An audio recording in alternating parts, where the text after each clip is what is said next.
ಅದನ್ನು ಕಾಪಾಡೋ ರೀತಿಯಲ್ಲಿ ಕೆಲಸ ಮಾಡಿದ್ದೇವೆ ಹೊರತು ಯಾವುದು ಆಗಿಲ್ಲ. ಆಗಿದ್ರೂ ಸಹ ಮಾನ್ಯ ಜಿಲ್ಲಾಧಿಕಾರಿಗಳಿಂದ ನಾವು ಅನುಮೋದನೆ ಪಡ್ಕೊಂಡು ನೋಡಿ ಸರ್, 8 ಶಿಶು ಅಭಿವೃದ್ಧಿ ಯೋಜನೆ ಮಾಲೂರು ಅಂದ್ರೆ CDPOಗೆ CA ನಿವೇಶನಗಳು ಮಂಜೂರು ಮಾಡಿಕೊಟ್ಟಿದ್ದಾರೆ ತಹಸೀಲ್ದಾರರು, ಜಿಲ್ಲಾಧಿಕಾರಿಗಳು. ಅದ್ರ ಪ್ರಕಾರ ನಾವು ವಿಲೇವಾರಿ ಮಾಡಿದ್ದೀವಿ. ಒಂದು ಉರ್ದು ಸ್ಕೂಲ್ಗೆ ನಮ್ಮ ಕ್ಯಾಂಪ್ ಆಫೀಸ್ ಹಿಂದ್ಗಡೆ ಇರುವಂತ CA ಸೈಟ್ನ ಮಾನ್ಯ ಜಿಲ್ಲಾಧಿಕಾರಿ ಉರ್ದು ಸ್ಕೂಲ್ಗೆ ಮಾಡಿಕೊಟ್ಟಿದ್ದಾರೆ, ಅದನ್ನ ಮಾಡಿದ್ದೀವಿ. ಮತ್ತೆ ನಮ್ಮ ಪುರಸಭೆ ನಿವೇಶನ ಏನು ಲೈಬ್ರರಿ ಇವಾಗ ಇದ್ರೂ ಸಹ ಅವರ ಹೆಸರಲ್ಲಿ ಇವತ್ತಿಗೂ ಇರಲಿಲ್ಲ. ಅದನ್ನ ಮಾನ್ಯ ಜಿಲ್ಲಾಧಿಕಾರಿಗಳು ಗ್ರಂಥಾಲಯಕ್ಕೆ ಅಂತ ಮಂಜೂರು ಮಾಡಿಕೊಟ್ಟಿದ್ದಾರೆ, ಅದನ್ನ ನಾವು ವಿಲೇವಾರಿ ಮಾಡಿದ್ವಿ. ಅದು ಬಿಟ್ರೆ ಹೊರತುಪಡಿಸಿ ಬೇರೆ ಯಾವುದು CA ನಿವೇಶನ ಇರ್ಬೋದು, ಪುರಸಭೆ ನಿವೇಶನ ಇರ್ಬೋದು ನಮ್ಮ ಅವಧಿಯಲ್ಲಿ ಯಾವುದು ಮಾಡಿಲ್ಲ. ಶಾಸಕರ ಮನೆ ಹೇಳಿಕೆ ಕೊಟ್ಟಿದ್ದಾರೆ ಸುಮಾರಾಗಿದೆ ಸರ್. ಅದು ಈ ಹಿಂದೆ ಇದ್ದಂತ ನಿವೇಶನಗಳು ಏನಾಗಿದೆ ಅನ್ನೋದ್ರ ಬಗ್ಗೆ ಮಾಹಿತಿ ಕೊಡಿ ಅಂತ ಹೇಳಿದ್ದಾರೆ. ಅದ್ರ ಫಸ್ಟ್ ಪಟ್ಟಿ ಮಾಡಿ ಅಂತ ಹೇಳಿರೋದ್ರಿಂದ ನಾವು ಈಗಾಗಲೇ 308 ಪಟ್ಟಿ ಮಾಡಿದೀವಿ. ಇನ್ನು ಉಳಿದು ಏನೋ ಎಚ್ಚರಿಕೆ ಇದೆಯಾ ಅನ್ನೋದ್ರ ಬಗ್ಗೆ ನಾವು ವರದಿ ತಗೊಳ್ತಿದೀವಿ. ಅದ್ರ ಜೊತೆಗೆ ವಿಲೇವಾರಿ ಆಗಿರತಕ್ಕಂತ ನಿವೇಶನಗಳು ಯಾವ ರೀತಿ ವಿಲೇವಾರಿ ಆಗಿದೆ ಅನ್ನೋದ್ರ ಬಗ್ಗೆ ಈಗ ಪರಿಶೀಲನೆ ಮಾಡಿ ಯಾವ ರೆಸೊಲ್ಯೂಷನ್ ಆಗಿದೆಯಾ, ಹರಾಜು ಮಾಡಿದಾರಾ, ಈ ಬಗ್ಗೆ ನಾವು ಮಾಹಿತಿ ತಗೊಳ್ತಾ ಇದೀವಿ. ಅದಾದ್ಮೇಲೆ ಒಂದು ಅಂತಿಮ ನಮಗೆ ಮಾಹಿತಿ ದೊರೆಯುತ್ತೆ ಸರ್. 4-5 ಅಂತಸ್ತು ಕಟ್ಟಿ ತೆರಿಗೆ ಕಟ್ತಾ ಇಲ್ಲ ಸರ್, ಇದು ನಮ್ಮ ಇದಕ್ಕೆ ಲಾಸ್ ಆಗ್ತಾ ಇದೆ ಅಂತ ಹೇಳಿದ್ರೆ ಅದ್ರ ಬಗ್ಗೆ ಸರ್. ಈಗ ಏನಾಗಿದೆ, ಅನಧಿಕೃತ ನಿವೇಶನಗಳು ಈಗ ನಾವು ತೆರಿಗೆ ಕೇಳಕ್ಕೆ ಹೋದಾಗ ಅವರು ಖಾತೆ ಕೇಳ್ತಾ ಇದ್ದಾರೆ. ನಾವು ಖಾತೆ ಕೊಡದೇ ಇರೋದ್ರಿಂದ ತೆರಿಗೆ ಬರ್ತಾ ಇಲ್ಲ. ಇದು ಈಗ ಆಲ್ರೆಡಿ ರಾಜ್ಯ ಮಟ್ಟದಲ್ಲಿ ಇದು ಚರ್ಚೆ ಆಗಿ ಈಗ ಅದು ಡಬಲ್ ದ ಪೆನಾಲ್ಟಿ ಅನ್ನೋ ಪ್ರಕಾರ ನಾವು ಈಗ ಆಲ್ರೆಡಿ ನಮ್ಮ ಕಡೆಯಿಂದ ಕಾಯ್ದೆ 107ನಲ್ಲಿ ನಾವು ಆಲ್ರೆಡಿ ತೆರಿಗೆನ ವಸೂಲು ಮಾಡ್ತಾ ಇದ್ದೀವಿ.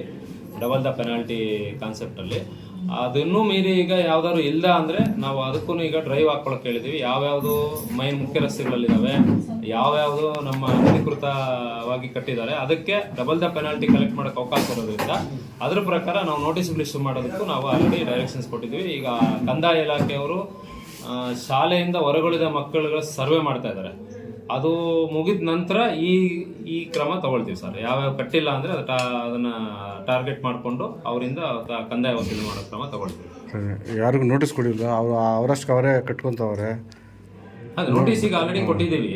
ಅಂದ್ರೆ ನೋಟಿಸ್ ಕೊಟ್ಟರು ಅವರು ಮುಂದುವರಿಸಿದ್ದಾರೆ ಅಂತ ಅವ್ರ ಆರೋಪ. ಅದಕ್ಕೆ ಈಗ 2ನೇ ನೋಟಿಸ್ ಕೊಟ್ಟು ನಾವು ಅಂತಿಮ ನೋಟಿಸ್ ಕೊಟ್ಟು ಆಮೇಲೆ ನಾವು ಏನು ಕ್ರಮ ವಹಿಸಬೇಕು ಕಾನೂನು ಪ್ರಕಾರ ಅದು ಕ್ರಮ ವಹಿಸ್ತೀವಿ ಸರ್. ಇಷ್ಟೊಂದು ಆರೋಪ ಮಾಡಿದ್ದಾರೆ ಸರ್, ನಿಮ್ಮ ಮಟ್ಟದಲ್ಲಿ ಏನು ಮಾಡಬಹುದು ಅಂತ ಈ ಆರೋಪಗಳಿಗೆ ನಿಮ್ಮ ಅಲ್ಲ ಈಗೆಲ್ಲ ನೀವೆಲ್ಲ ಸಮಜಾಯಿಸಿ ಕೊಡ್ತಾ ಇದ್ದೀರಾ ಇದಕ್ಕೆಲ್ಲನು.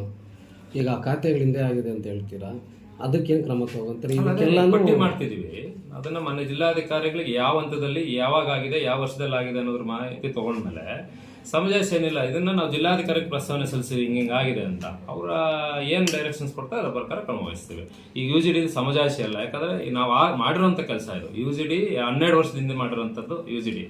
ಈಗ ಏನು ಸೆಕೆಂಡ್ ಫೇಸ್ ಇದೆ, ಏನು STPಗೆ ಸರಿಯಾಗಿ ಕಾರ್ಯನಿರ್ವಹಣೆ ಮಾಡ್ತಿಲ್ಲ, ಇದಕ್ಕೆ ನಮ್ಮ ಕಡೆಯಿಂದ ಪ್ರಸ್ತಾವನೆ ಹೋಗಿ ಅದನ್ನ ಈಗ ಆಲ್ರೆಡಿ ಸರ್ಕಾರದಿಂದ KODFCಗೆ ಹಣ ಬಿಡುಗಡೆ ಆಗಿ KODFC ಇಂದ ಇಂಪ್ಲಿಮೆಂಟ್ ಮಾಡಿ ಅಂತ ಹೇಳಿರೋದ್ರಿಂದ ಅದು ಅವ್ರು ಇಂಪ್ಲಿಮೆಂಟ್ ಮಾಡಿ UGD ಏನ್ ಸಮಸ್ಯೆ ಇದೆ ಪ್ಲಸ್ STP ಏನ್ ಸಮಸ್ಯೆ ಇದೆ ಅದನ್ನ ಅವ್ರ ಕಡೆಯಿಂದ ದುರಸ್ತಿ ಕಾರ್ಯ ಮಾಡ್ತಾರೆ ಸರ್. ಇವತ್ತು ಆಲ್ರೆಡಿ ಬಂದು ನೋಡ್ಕೊಂಡು ಹೋಗಿದ್ದಾರೆ ಸರ್. ಈಗ ಕೆರೆ ಹತ್ರ ಅದು ಘಟಕ ಒಂದಿದೆ, ಅದೇ ಘಟಕ ಕಾರ್ಯನಿರ್ವಹಿಸ್ತಾ ಇಲ್ಲ ಸರ್. ಅದೇ ಸರ್ STP ಕಾರ್ಯನಿರ್ವಹಿಸ್ತಾ ಇರೋದ್ರಿಂದ ಒಂದ್ಸಲಿ ಫಸ್ಟ್ TC ಪ್ರಾಬ್ಲಮ್ ಆಯ್ತು. TC ಒಳಗಡೆ ಪ್ರಾಬ್ಲಮ್ ಆಗಿ TC ಸಮಸ್ಯೆಯಿಂದ ಅದು ಚಾಲನೆಗೆ ಬರಲಿಲ್ಲ. ಅದಕ್ಕೆ ನಾವು TCನ ಬೆಸ್ಕಾಂ ಅವ್ರಿಗೆ ಲೆಟರ್ ಹಾಕಿ ಬೆಸ್ಕಾಂ ಅವ್ರ ಕಡೆಯಿಂದ ನಾವು ಏನು TCಗೆ ನೀವೇ ಮಾಡ್ಕೋಬೇಕು, ನಿಮ್ದೇ TC ಅಂತೇಳಿ ಅವರು ಒಂದು ಏನ್ ಕೊಟೇಶನ್ ಕೊಟ್ಟಿದ್ರು ಬೆಸ್ಕಾಂ ಕಡೆಯಿಂದ, ನಾವು ಅದನ್ನ ಅವ್ರಿಗೆ ಪಾವತಿ ಮಾಡಿ ಆಲ್ರೆಡಿ ಆ TC ಸಮಸ್ಯೆಗೆ ಇತ್ಯರ್ಥಪಡಿಸಿದ್ದೀವಿ. ಬಟ್ ಒಳಗಡೆ ಟೆಕ್ನಿಕಲ್ ಪ್ರಾಬ್ಲಮ್ ಆಗಿರೋದ್ರಿಂದ ಆ ಟೆಕ್ನಿಕಲಿ ಸಂಬಂಧಪಟ್ಟಂತೆ ನಮ್ಮಲ್ಲಿ ಯಾವುದೇ ಅಭ್ಯಂತರ ಇರೋದಿಲ್ಲ. ಜೈ ಇಲ್ಲ, ಜೈ ಇದ್ರೂ ಸಹ ಆ ಟೆಕ್ನಿಕಲ್ ನೋಡುವಂಥದ್ದು ಬೋರ್ಡೇ ಆಗಿರುತ್ತೆ. ಅದನ್ನ ಒಳಚರಂಡಿ ಮಂಡಳಿ ಅವ್ರು ನೋಡ್ಬೇಕಾಗುತ್ತೆ. ಮಂಡಳಿ ಅವ್ರ ಕಡೆನೂ ನಾವು ಡಿಸ್ಕಷನ್ ಮಾಡಿ ಅವ್ರಿಗೂ ಪ್ರಸ್ತಾವನೆ ಸಲ್ಲಿಸಿದೀವಿ. ಅದ್ರ ಜೊತೆಗೆ KUIDFCಗೆ STPಗೆ ಅಂತಾನೆ 2,74,00,000 ರಿಲೀಸ್ KUIDFCಗೆ ಆಗಿರೋದ್ರಿಂದ ಅವರು ಸಹ ಅದು ಕಾರ್ಯನಿರ್ವಹಣೆಗೆ ಏನೇನು ಚೇಂಜ್ ಮಾಡ್ಬೇಕಾ ಇಲ್ಲ ದುರಸ್ತಿ ಮಾಡ್ಬೇಕಾ ಅನ್ನೋದ್ರ ಬಗ್ಗೆ ಇವತ್ತು ಬಂದು ವೀಕ್ಷಣೆ ಮಾಡಿದ್ದಾರೆ. ಅದು DPR ಸಬ್ಮಿಟ್ ಮಾಡಿ ಅವ್ರ ಕಡೆಯಿಂದಾನೆ ಅದು ಇಂಪ್ಲಿಮೆಂಟ್ ಆಗುತ್ತೆ. ಅದು ಯಾವ ರೀತಿ ಕಾರ್ಯನಿರ್ವಹಿಸಕ್ಕೆ ಏನೇನು ಬೇಕೋ ಅದನ್ನ ಅವ್ರು ಮಾಡ್ತಾರೆ ಸರ್.